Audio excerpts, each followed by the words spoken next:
So yesterday we worked on a really kind of hard skill. We've been working a lot on these throws recently and the technical aspects of the throw. But now the point is, can we have that throw? Can we see it? If it happens, we get in a position. Do we see and execute the throw automatically? Really kind of a soft skill, really kind of emotional, as opposed to being a cerebral skill. So yesterday we really took the time to kind of put the students in situations where they would have to recognize when the throw is there and naturally move into it, as opposed to forcing their way, only seeing it from one angle. Everyone did really good. Really impressed with the way everybody did. It was a very big ask. It was a tough ask.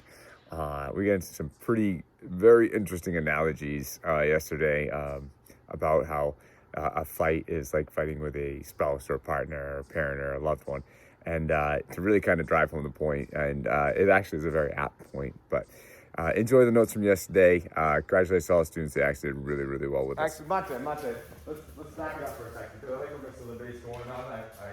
Let's bring it back for a second. So just put the pads down for a minute. Let's start with finding that position from an easier spot, and then we'll go back to the pads. Okay, so I got Mr. Cheever over here, and he's starting to grapple. He's grappling, we're just kind of pushing ourselves around. Okay, from here, I already have my hands on them. All right, so I'm already feeling some energy, and like, oh, okay, It was a sword. Okay, that was the one. That's the one that came to me. He grabbed again. He's like, oh my God, oh. That was the bottom. Okay, he comes at me again. Yeah, That was gonna be a time. I want you to, again, like Mr. LeBay said, we want to find these. We don't want to have to think about it. We don't have the time. We just don't have the time. So as my speed is being made a little slower. And he's grabbing on something, I'm like, just jostle. What's going on? I don't know what's happening. Oh, there's my silver again. Okay? Have it appear to you. Do not try to make it. It won't happen. You won't have that time. You won't have that time to think. Alright? So let's go with this. This will be a little bit easier to kind of get the connection, get the opening of the throw that you want. And then we'll go back to where we're disassociated and we have to initiate contact for it. Okay? Go ahead. All right, so a couple of quick notes, and this sort of drill is really great because there's no plan. There's no plan. As you're moving around, what oftentimes happens when there's no plan is that's when I start seeing folks start to worry about getting a firm control, and they're working on this stuff, but they're not actually maybe considering moving their body to a different place. So I've seen, for example, so Mr. Cheever is my attacker, he's giving me some energy, and I'm seeing him say, okay. I didn't quite know what throw I wanted to do. I just kind of stepped in like I thought I might do Haraya Ghosh, but oh shoot, I'm gonna have to make a correction and I'm not gonna get it. Instead, same attack. Oh God, can we start moving to different places? Can we maybe get outside or offline and have our movement be a part of what sets up these openings for us? As opposed to, I have to challenge people right where we're at. You can instead look at moving. You can instead look at moving in different directions. And that's okay. That's okay. Thank you very much. Use this as an opportunity to practice your positioning and your movement, not just worrying about getting a throw. Okay, Mate, you guys are doing a good job. So I had this, so I did a whole thing with Norman Tyler a long time ago, basically. They wanted to work on like subtlety of movement and stuff like that. We got into this concept of love and hate. Emotional. This is emotional. This aspect, this is an emotional time for me right now. Alright? And so I can easily get to a position where no, I'm making this work, and we all get there. And it doesn't work. Alright? So this is where love and hate comes in. Hate is tension.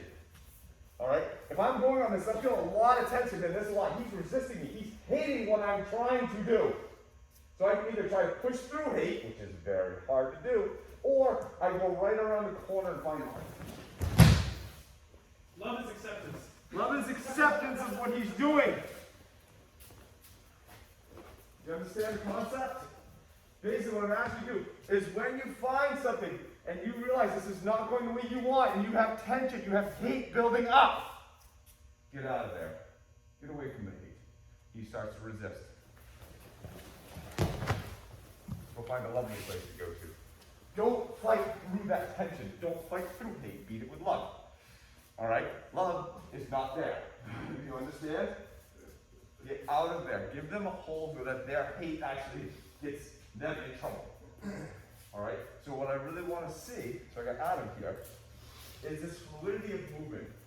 I want you guys to not be in the front of your head going, oh, there it is, I got it. And they push through it and you don't recognize the fact that he hates what you're doing.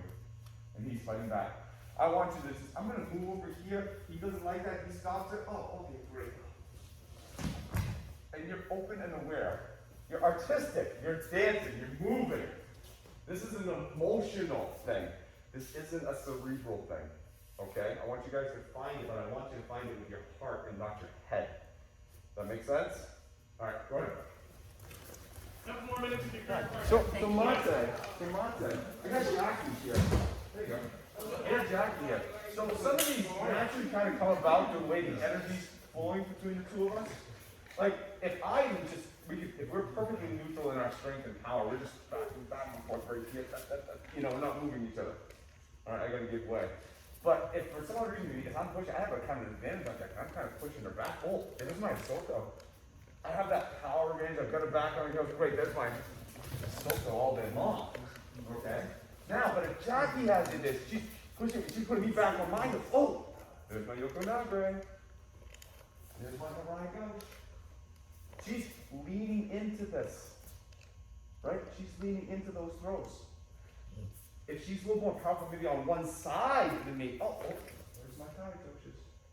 She's a little powerful on one side. Oh, there's my Sake Nuggets. So pay attention on the interaction between, who has the upper hand, but who's back on their heels? Who's more on their toes?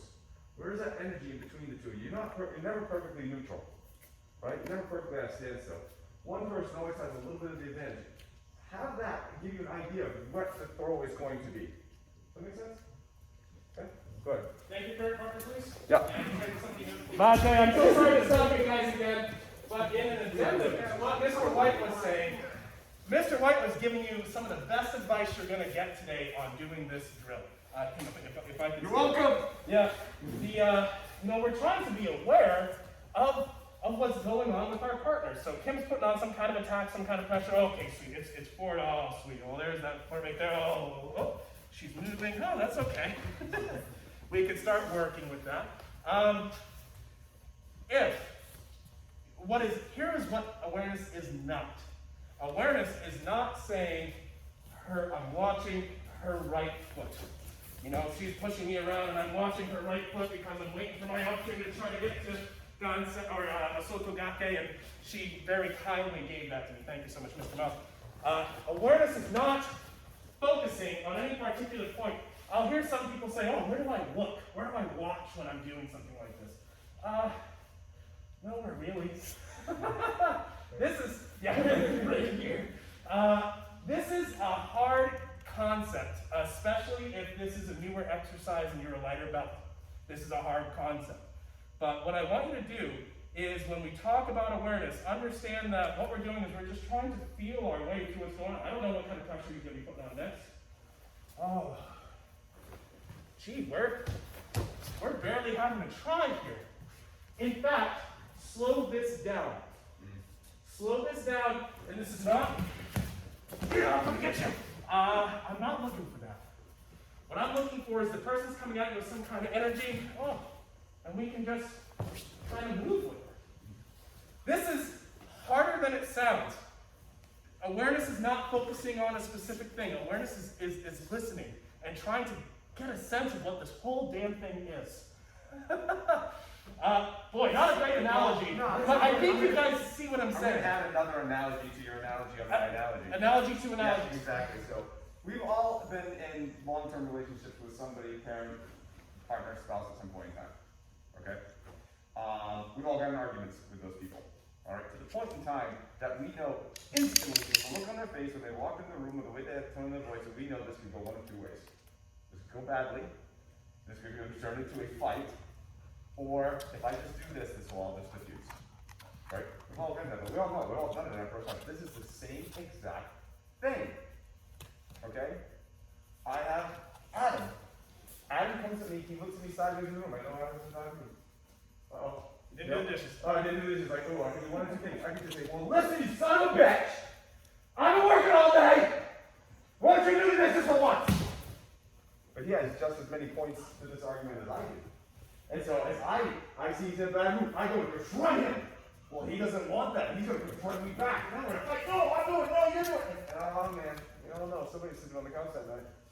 All right, this isn't going to go good. Your focus is in the amygdala at this point. Right. That's what I'm trying to make a point on a moral principle in a fight that he is just as determined to win as me. Right? He may have more conviction on it because he's been stewing about it more. Right? The other answer is, I see Adam walk in the room. Uh-oh, he's got that look in his eye. I don't want to fight. He starts to try to come out. I love you, buddy. You know what? I think tacos are good tonight. Do you agree? Yeah, you do. Okay. All right. I diffuse the fight. I get out of the way. I don't fight. I don't confront that hate with my own hate.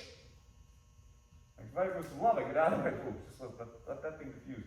This is the physical manifestation of a verbal argument with somebody. It's exactly what it is. And you have to feel your way through this. You cannot say, well, if I say this, too late. All right? This is that person that you've known so well. You can see, oh, I'm just going to go over here for a minute. That would be the best answer right now. Do we all understand what I'm saying? This is the physical representation of that. So make that happen. Draw upon that experience. Mate. Let's continue our verbal fight analogy. Mr. Miles comes in. He's in a bad mood. Dishes don't look good to him. So what does he do? His physical recitation of the dishes aren't done. Hey, look at the dishes. All right? He comes in. He says that to me. Hey, look at the dishes. All right, I'll what about him? You know what? I don't want to fight. I kind of did fight about it, though. I kind of did. I kind of gave him a cheeky comment back. Right? I just didn't let this flow. What is this? Yeah, I see him. You know what? I don't want to fight. Okay, I'll take care of him. I did, but there was tension in the moment. That tension that I grabbed back, and I made that cheeky comment. Like, yeah, I see him. Yeah, okay. You're obviously really pissed off about this. We'll do something about him. But there was that moment that him and I were almost going to go at odds. What if there was never that moment? Right? What if I never went back and grabbed him and gave him that look and gave him that little cheeky comment? He came in, he asked about the dishes. Oh. Well, yeah, dishes, yeah. No problem. Right? I just let it go. I took his comment, his dishes comment, and just rolled with it for a second. I didn't come back and say, yeah, I see him. Wait, oh, there's dishes? No way. Oh, okay.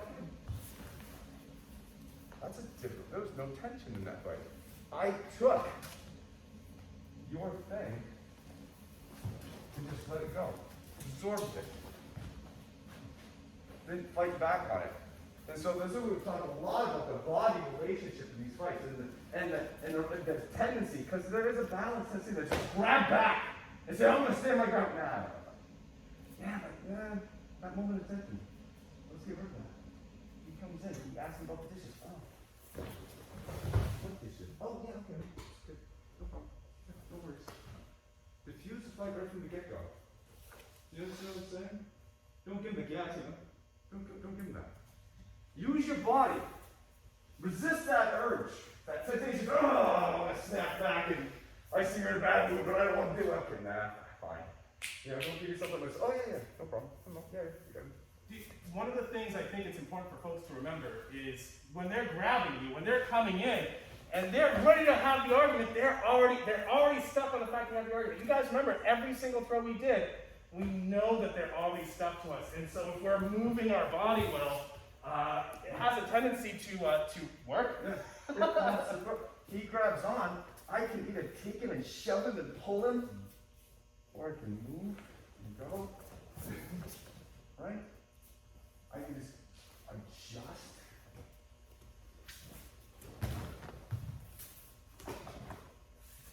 He's engaged to fight.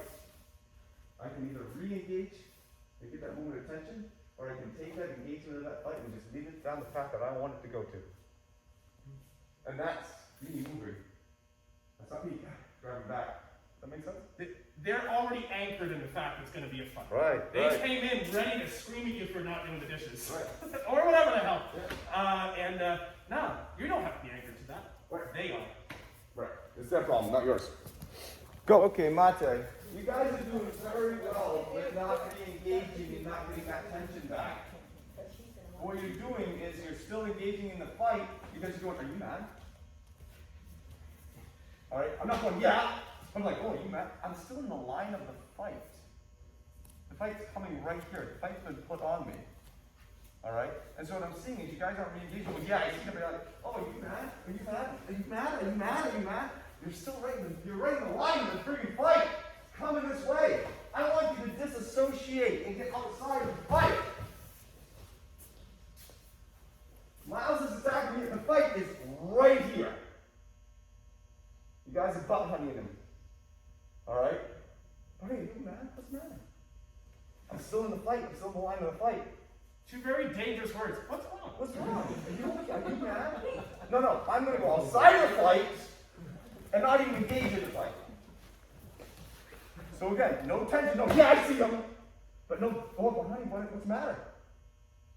Still in the fight. No. This fight is going to.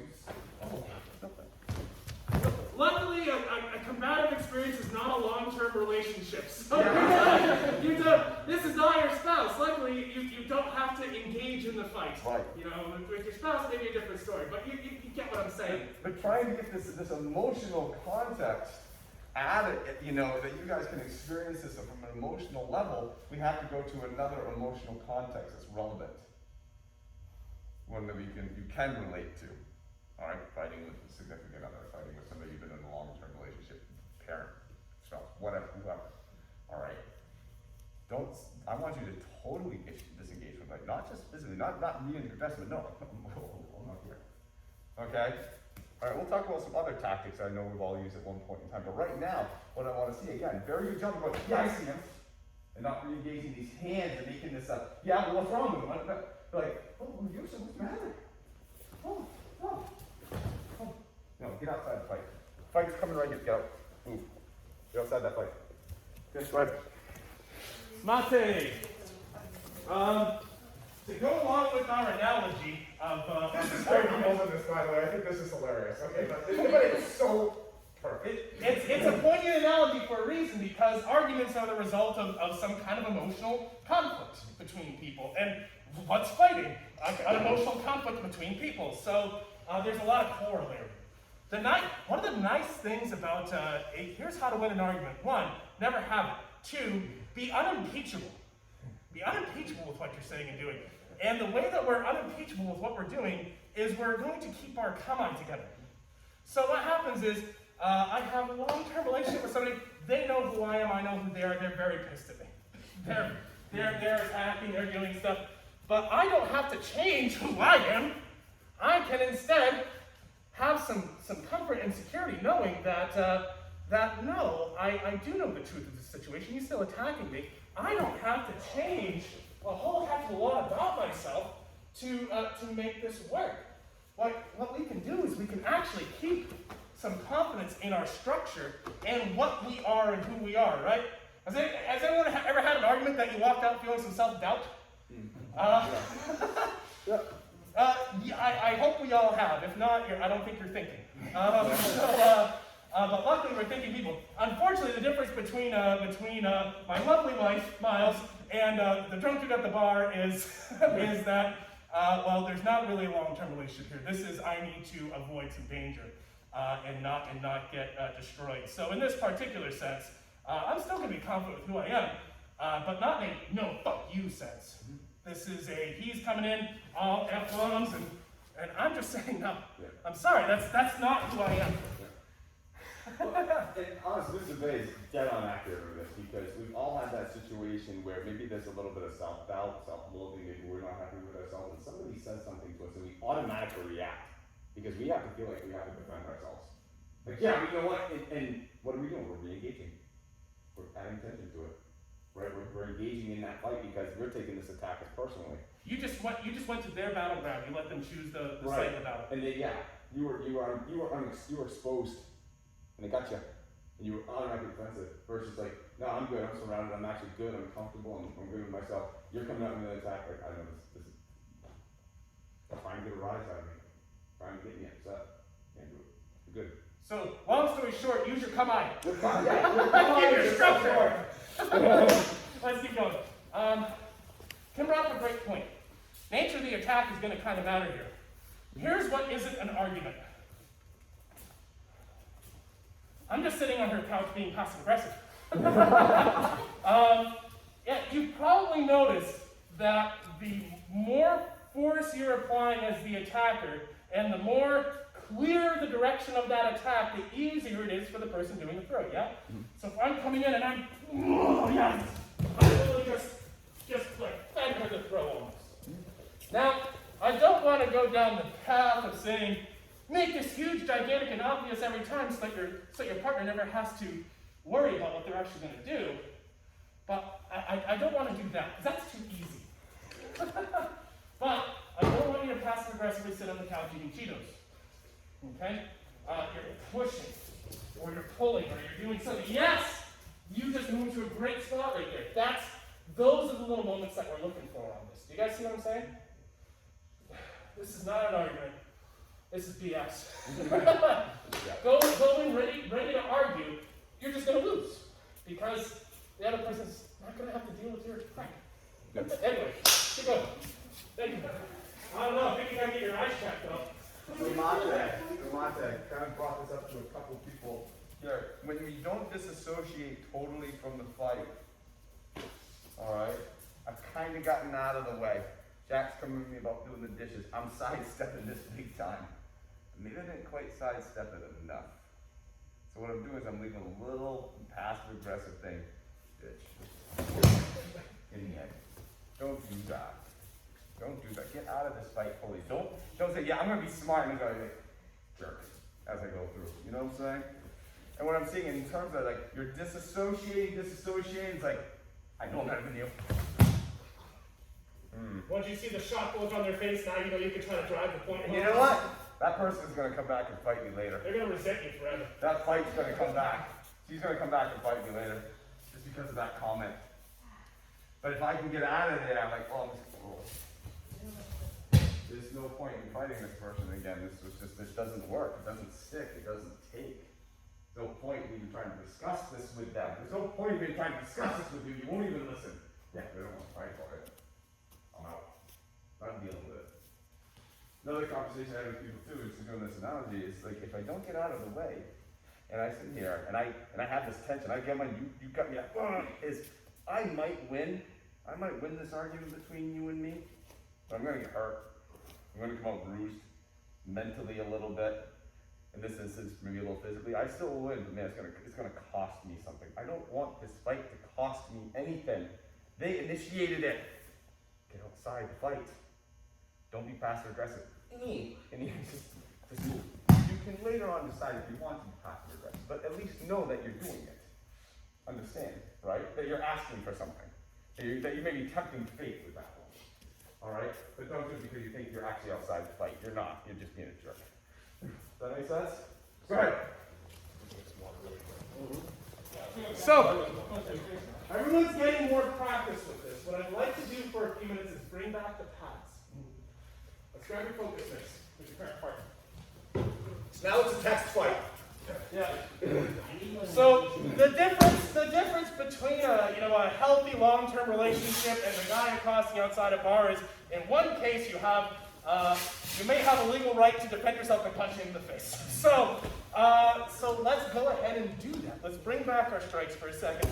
But know that we're not throwing these strikes because we want to have devastating knockout power and potential. Put this on a Facebook ad. That's not what we're looking for. What we're looking for is basically, whoa, shit, whoa. And then from here, we're just gonna kind of fit in. And just in the act of pulling them to us, where do we potentially go with a throw? I'll make this even easier. I'll give you guys the option. Work it out with your partner which way you'd like to go. Option number one is 1, 2, 3. Fitting in and trying to set up, and from there, seeing if you can find a throw. Or option 2. He comes in at me to grab it. And then from here, oh sweet, he kind of gave me, he kind of went for a Ganseki, gave me Ganseki. Either is fine, but here's what I don't want.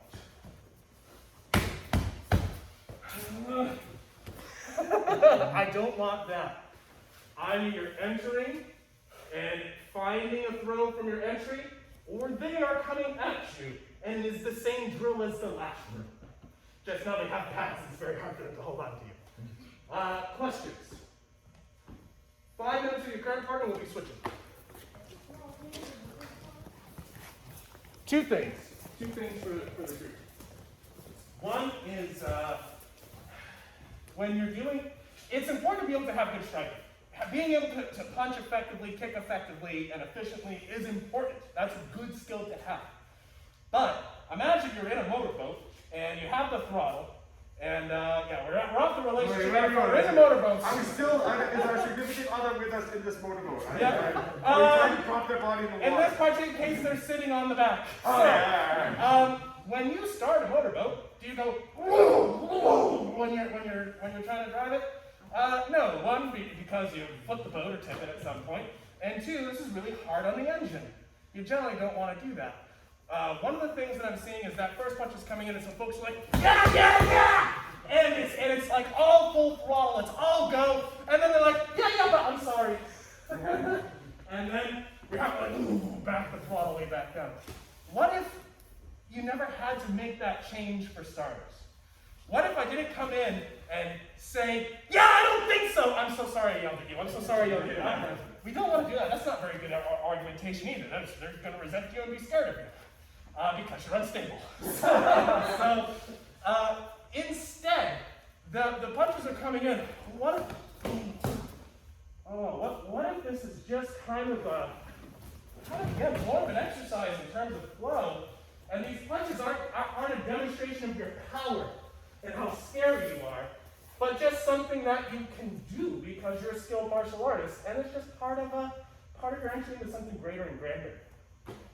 Thoughts on that? Yes? I have one. I noticed with this injury that I have, and a few others that I've had over the last year, I actually find it hard to punch with all the muscle and all the force, so every time I've been coming to class, I've just been kind of just doing it delicately, like a little more relaxed, and it actually works better, it seems, and it doesn't lead to injuries. It's relying less on the power of your lungs and your screaming to get something done. You can throw a very hard punch that hard. It doesn't. If that hits somebody, that's going to do some damage. It doesn't look like it. Not running around into the room going like, "Arr!" type of. That's not what it is. You can be gentle with yourself. Be gentle. This sounds weird coming from you, right? Yeah. Be gentle with yourself on this. You don't have to knock them through the floor. As cool as that is, this is not Tekken. And all you're doing is you're just practicing, landing a few strikes and then finding an opportunity from there. This is much more hippie hat material than you might be used to hearing from me. Keep going, please. The maturation of Zachary LeBay. Okay, Mata. Let's put the bag just down for a second. Let's switch the plan up a little bit. There's another way to win fights, and kind of going back to what Mr. LeBay was talking about before earlier. Let's shoot him. He comes at me. Dishes. We're going back to the dishes analogy. Dishes. Damn it. I said I could sidestep this and just not get in the way at all. Or I can distract him. Want to make out? What? I can distract him with something else, totally off topic. Right? He comes at me. Boom. What I said was, want to mess around?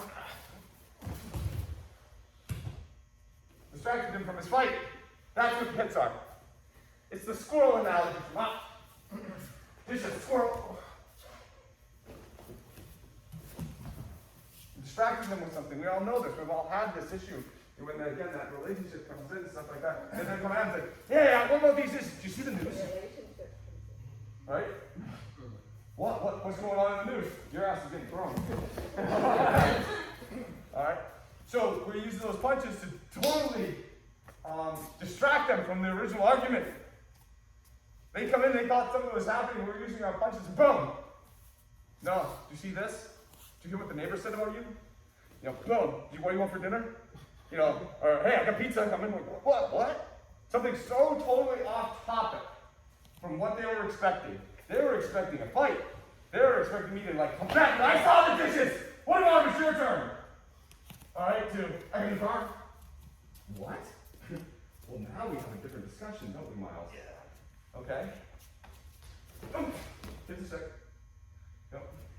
Stop, guys. Use those strikes. Dissuade the topic, change the topic totally. Hit him with something physically, but mentally, that just takes them off that channel, takes them off that fight. They want to have a fight with this, like, my mom died? Holy shit! Right? Well, guess what? They forgot about the dishes. Alright? Mom dies kind of like a clock shot. Hey, dishes, mom died!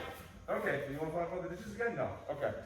Alright, but use those strikes to dissuade them from that argument. Alright, and what they'll do is, as we said, cat ran away. Maybe I don't care about the cat. See? It's a cat. You don't really like that much. But, mom died. Ooh, okay. Won't mess around. Stops the fight. Or at least gives an idea of how I need to dissuade the situation. That make sense? Alright, so we're going back to the dishes now. We're going back to the grapple. They're coming at you. And we're going to give them a distraction. The car's broken. Alright?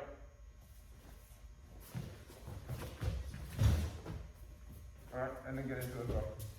Distract them. Use the strike. Strike such a statement that just, whoa, throws them right off this. Right off the track of what they're trying to do. Okay? Good. Point really quick. Mr. Cheever, apples or apple pies? Do I prefer? Yeah, which one do you like? Yeah. Apple pie? Apple pie, okay, very good. Steak or peas? Steak. Steak, okay, very cool. Fireworks or sparkling? Fireworks. Alright, so you guys all kind of like sort of maybe the bigger, broader thing that we're working on here. And one of the things that I'm seeing, the strikes guys are your sparklers and peas of the world, okay? It's not, I'm not trying to just to drive this sucker into the earth here. The strike is just the peas to my snake. I'm distracting you with sparklers so that I can get the fireworks show set up. Please don't misinterpret the what we're trying to do here as a hit them so that they are set up to go. Your strike is just it's creating an opportunity. This creates opportunities. You're getting your foot in the door. You're not walking out the job yet. Okay? Keep going. Thanks. So, Montag. So I see this happen. I've had this conversation with, I think it was Miles and Drew. Oh, I think it was Miles and Jackie. People aren't answering the question correctly enough. They're fishing for a compliment. They're fishing for something you need to say to diffuse. Alright, so I'm seeing is like people are going in, they do a pretty decent job until the house burns down and stuff like that. They're getting distracted. They're getting this position, and then they're getting like here. Alright, in this wonderful position for Haragos or Yoko Naga or something like that. And they're going, now this has to be Italian Tosh. It's gotta be. He's asking me at that point in time to tell me he's still handsome. Alright? That after all these years I'm still attracted to you, buddy. Alright? But what I'm telling you is just like, yeah, I'm not in the mood to change. I don't want to find anybody else, but that's not what you want to hear. You wanted to hear that he was attractive, he was handsome, and stuff like that, and I still care about him. And I'm just saying, yeah, I'm just not in the mood. I'm not going with you. That's not what he wanted to hear. I'm giving you an answer that could work, but probably isn't the best answer. Does that make sense? It's like, I'm gonna be incredibly sexist right now, but please take this in the vein for what I mean it to be. You guys came in looking for Gino. You got Yeah. you got love languages. He's asking me to tell him he's pretty. He's asking me, he's giving me that, he's like fishing for this comment. Please tell me I'm pretty. Please tell me, throw me that right. Feel like everybody, tell me I'm pretty. And I'm like, hey, you know what? Yeah, you're not that bad. It's not quite the right words. Could it have maybe used it? Yeah, really not. So what I'm saying is people are trying to say the wrong vernacular. Alright, you're not seeing the opening for what it is. You're not understanding the words that need to be said. You're close. You're saying something that may pass, but you gotta fight to kind of get it through there. So take a second, take a breath. Alright, when you get into this position, we're working off a lot of flow, and say, oh man, okay, he wants me to tell him that his car's awesome. And it's like, you know, it's way better than your other car. Oh, that was a Sotogaki all day long. Those are the words he needed to hear. And I'm trying to tell him something else. I may get not quite what he wanted to hear. That relationship will very much be doomed. Alright? Tell them what they want to hear.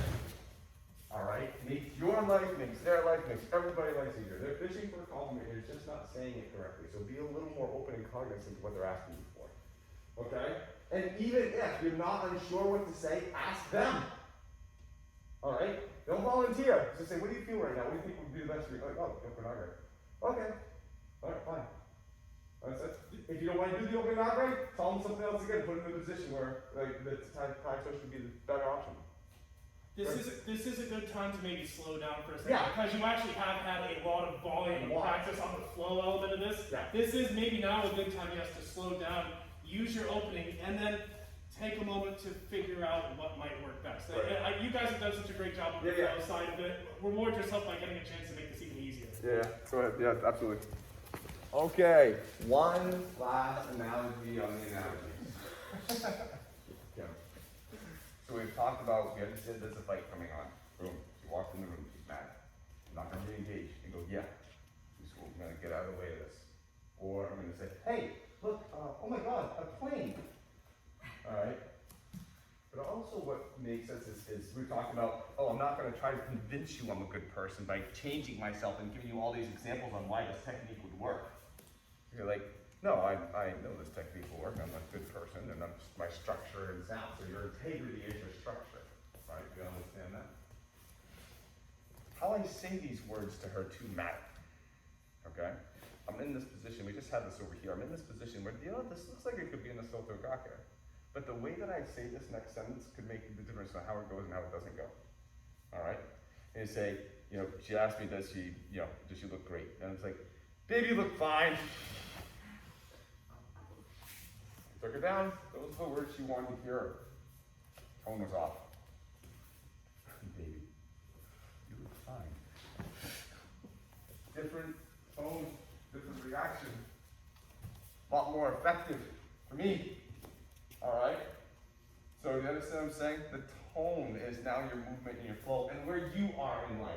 Because she could have asked me the same question, I just had a shitty day. Like, hey, do I look sexy? Yeah, you look fine. You look fine. I wasn't in the moment.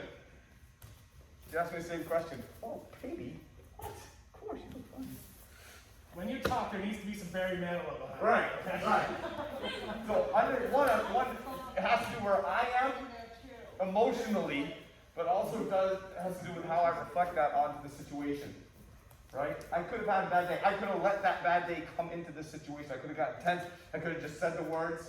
Or I understand, oh, this is a fight. Oh, she really needs to hear this like this. Integrity, structure, tone, or sentence structure. Does that make sense? Delivery. All right? So for the next couple of minutes, think about that. As you go into that final aspect of your technique, final technical aspect, okay, got some integrity, so I'm going to do this the way I don't do it. But I'm also going to do it with good tone. This is going to be and you're really nice. Versus, oh, man, you know what, you're really nice. All right, feeling, emotion in words. Don't cut the filet mignon and slap it on a paper plate. Please. Exactly. Put it up, garnish it. Put it on the rice plate. Yeah, bring out the fine china for this one. All right, use your emotional jujitsu. Go ahead. All right. Nah, I think it's time. Yeah, I think it's time. You guys have been going at it for a couple hours. And honestly, like, here, everyone's up. We kind of asked you for a lot today. We asked you to do different throws, multiple versions of throws and stuff like that, from different angles, but then really concentrate on where you were at here mentally and what was going on in the fight. And sometimes really like these classes that are really emotional stimulating are actually harder. Just because they're draining. This is, again, you're getting into like just an emotional fight. It's a draining fight. And you guys did well. You guys did very well. Your movement, even though you weren't as successful as I think you wanted to be every single time, I think which is fine. That's the reason we practice this, is your fluidity and movement around was good. We all had sticking points, mental sticking points and physical sticking points that we all had to try to get through. Right? You kept saying, I gotta go through this. That was that love and hate I was kind of talking about. And we'll keep working this a little bit more because the goal of this is not only to know these 6 throws and to have them, but be able to apply them when they show themselves to us. Or how can we make them appear so we can actually use them in the fight? So the reason we picked this analogy today was because it's the one that everyone can relate to. And it's very, very relatable. Okay? Any questions on class? Okay. So we have an opportunity now. State has changed. All right.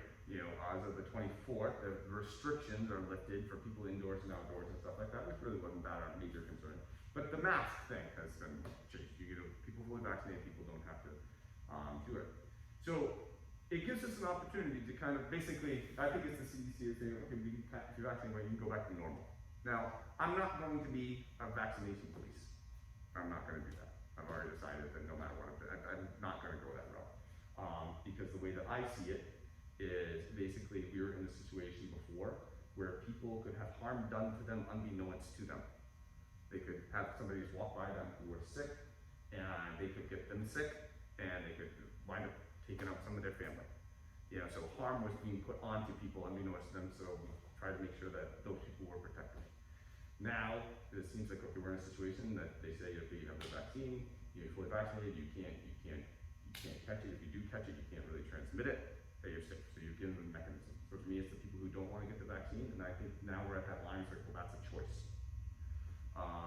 Plus we have, people with the herd immunity, the whole 9 yards, but I see now the burden has been shifted off of us to kind of protect, versus people can decide and be protected for themselves.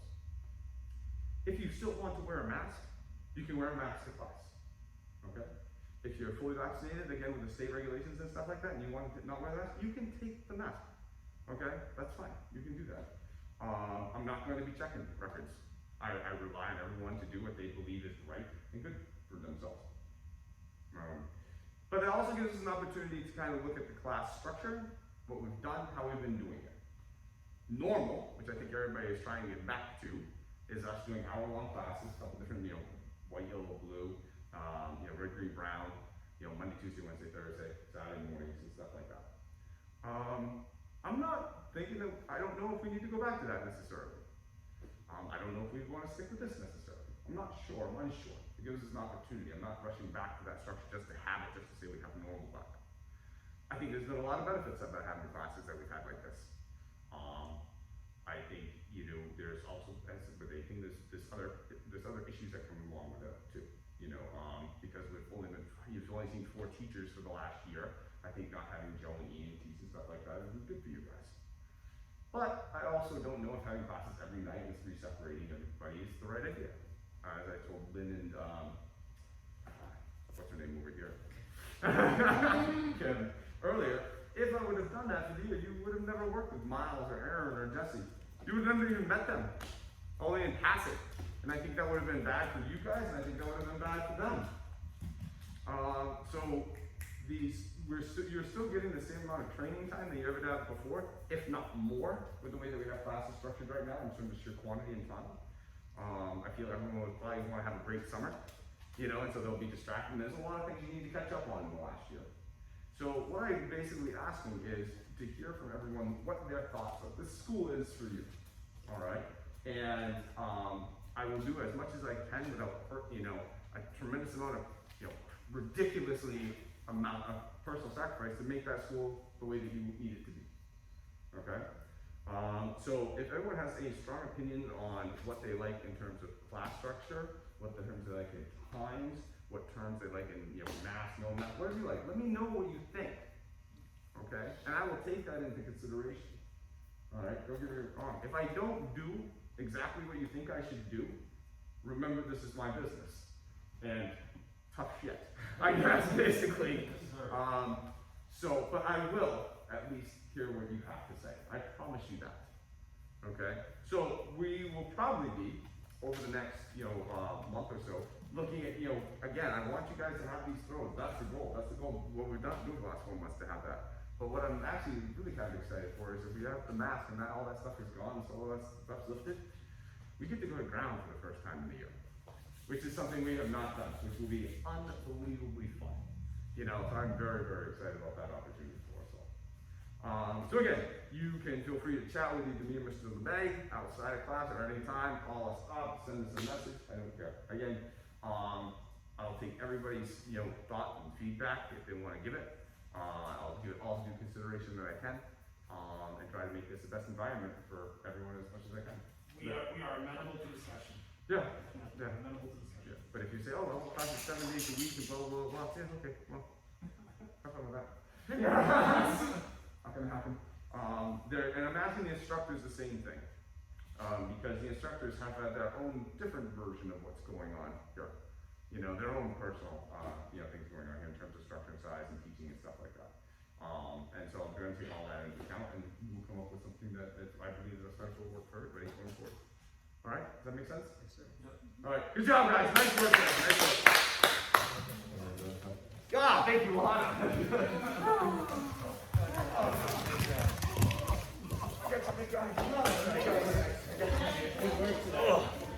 Good job, man. That's a lot. That's a good one.